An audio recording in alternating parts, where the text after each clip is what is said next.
If I had 6 weeks to shift some body fat and hybrid train, this is exactly what I'd do. I'm gonna ask you 4 questions, and these 4 questions are gonna dictate whereabouts this video goes for you. So my first question is like, what is your goal at the end of this 6 weeks? Like, what do you want to get out of it?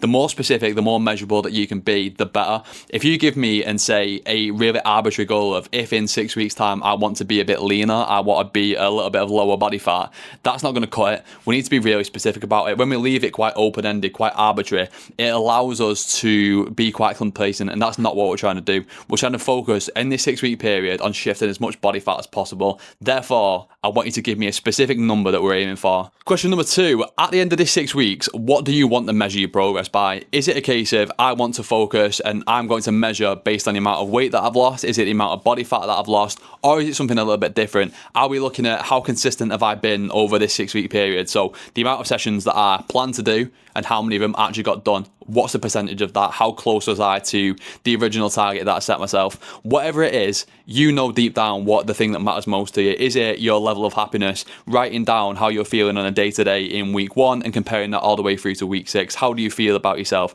What's your energy like? Whatever it is, that's what we're going to measure. Question number 3, how are we going to break down that bigger goal into our smaller, more manageable chunks? If you said to me, I want to be 4 kilos lighter at the end of this 6 weeks, therefore what we do is we take that big number, that 4 kilo, divide it by 6, and that gives us the total amount of weight that we're looking to lose week on week. Doing that is going to give us the targets that we're aiming for week by week across the next 6 weeks to make sure at the end we get to whereabouts we want to be. The 4th and final question is going to determine what our training plan looks like. Do you want to focus on your physique a little bit more, or do you want to focus on your fitness a little bit more? Whatever question, whatever answer you give to that question is going to determine whereabouts we go from here. What is hybrid training? It's mixing different disciplines in strength and endurance, but typically it means lifting heavy weights and running. So why do it? It's training to get fitter, faster and stronger at the same time, working on your fitness through running training for a specific goal, whether it be a 5k, 10k, half marathon, and also at the same time, while you're doing that, working on your physique, doing it through strength work and actually training hard in the gym. But above all else, it's enjoyable and making training actually enjoyable again. And that's what we want training to be, something that we look forward to and that fits into our life. This is the perfect split that I follow for around about 5 hours a week. If you want to focus on your physique, we're going to do 3 full body strength sessions, Monday, Wednesday, Friday, with 2 runs on a Tuesday and a Saturday. That might seem really simple, it might not seem that complicated, but I'm going to break everything down in just a second. For our first exercise across each and every one of our full body sessions, we've got our main lift. So the main compound, the main thing that we're working towards in terms of our KPI. After that, we're going to have our accessory lift. So this is going to be the opposite to the main lift that we're doing. So for example, if we did a barbell back squat for exercise number 1, we'd then move into a hinge-based movement for exercise number 2. After that, we're going to have a push and pull superset. So that could be a dumbbell bench press straight into a pull-up. Going to superset them just to make it go a little bit quicker. You can absolutely do them as straight sets if that's something that you want to do, with a calf and core superset to finish. In terms of your conditioning, we've split that up into 2 sessions across the week, Tuesday and a Saturday. Tuesday is going to be an easy run that's really easy in effort, thinking like zone 2 pacing, something that's really easy for you to actually do. The biggest mistake that people make here is absolutely full send it and just claim it as an easy run. That is not what we're doing. Saturday is going to be our slightly longer run, so this is going to be longer in duration but still relatively easy in terms of the intensity.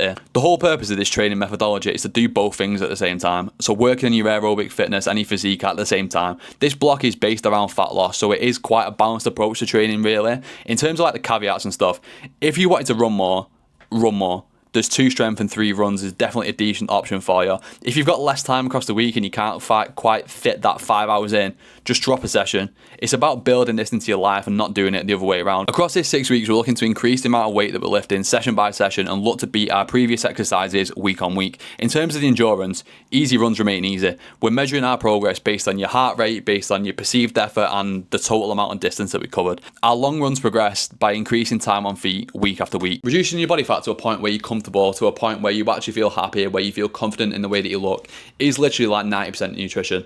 Therefore, this is exactly how I set it up to make sure that we're losing body fat at a sustainable rate whilst also fueling your training sessions. So how do we work out our calories? Use literally any calorie calculator to work out what your rough maintenance is, then take away around about 10 to 20%, which is going to serve as our baseline calories. In terms of your protein intake, take your current body weight and aim for around about 1.6 to 2.2 grams per kilo body weight. So for me personally, sat at 90 kilos, 90 kg times 2.0 is 180 grams of protein per day. Fat, anywhere between 0.6 to 1 gram per kilo per day. So 90 kilos times 0.8, that's 63 grams per day, and allow the rest of them from carbs. Now personally, I opt for the lower end of the fat scale and push through as much carbs as possible because I know that that increases my performance when I'm in the gym. So how do we actually progress? Week by week, I want you to weigh yourself every single day and take that average and compare it to the previous week. Is your body weight coming down at the rate that we want it to? If the answer is yeah, continue as normal. If no, how long has it been? Is it a stall or is it in something that's longer? If it is a stall and it's only been about a week, I want you to continue as normal. If that persists, if it carries on for longer, we're either going to pull two levers. We're either going to increase our activity through increased steps or just general activity from our training, or reduce our food from our carbs. In 6 weeks, if you do this, I guarantee you will become leaner, fitter, and faster. I think that aiming to try and shift around about 0.5% of body fat per week is a decent amount to aim for. Obviously, if you are a little bit heavier, you can get away with shifting more, but I think this is a good number to aim for. The main thing that I'm looking for from my nutrition is predictability and convenience, so knowing what I'm doing and when. I think that so many people make it so complicated and it just doesn't have to be that way. This is how I'd set it up. Meal number 1 is overnight oats. It's high carb, high in protein after our morning training sessions. Meal number 2 is a rice bowl. This has always been pre-prepared on a Sunday for the week. It completely eliminates that decision fatigue because you don't have to think about what you're having for your dinner. You can literally just bang it in the microwave. Meal number 3 is usually a little bit more flexible. This normally looks like chicken thighs, white potatoes, and basically as much veg as I can get onto the plate. My last meal of the day is like what I like to call my macro filler. This is Greek yogurt and a little bit of granola. In terms of the snacks, whatever you want pre-training that's high carb will absolutely do fine. Eat like this and you cannot go wrong.